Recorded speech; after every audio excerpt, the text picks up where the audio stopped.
Okay, so these are the Konpeitou switches made by Thock, and they are a linear switch, standard travel, full nylon housing, palm stem. There's a JX variant if you want that.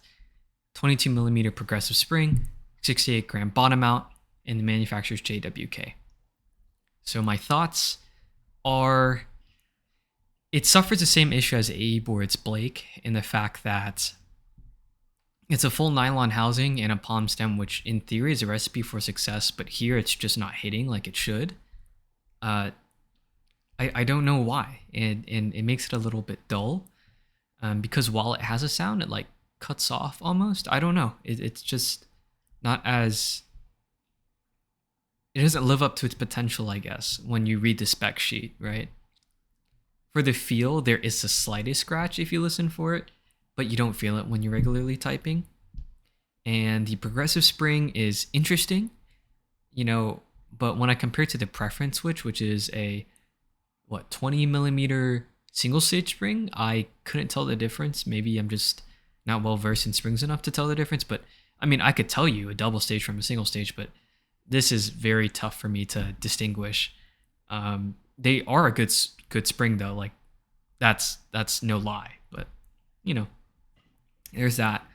And finally, the price is 70 cents a switch, which I think is the big stickler here.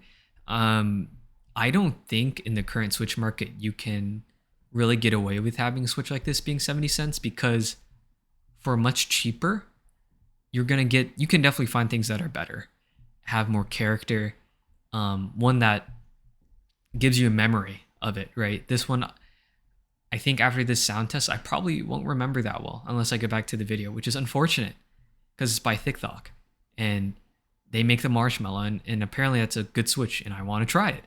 But this one just doesn't hit like it should. I think it'd be great in a workboard, similar to the Blaecks switch. They're both quiet, inoffensive, that kind of sound signature, but that's just not for me. And that brings me to, the stem wobble test.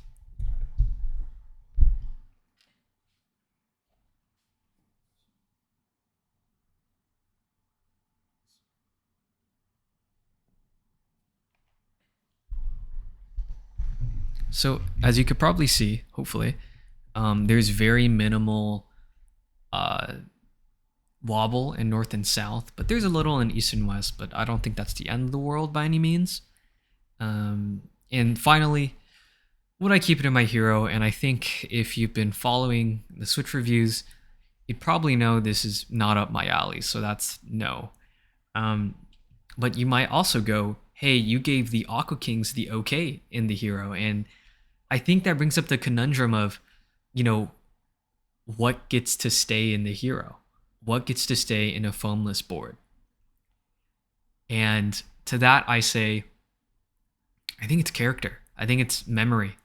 I think it's how much do I get a feeling from the Switch, right? Because, okay, you could say the Aqua King is really dull, but you can never knock how smooth it is. Yeah, after more testing, there is a slight scratch, but my God, like it's just smooth as butter. I don't think any Switch has ever come close to it.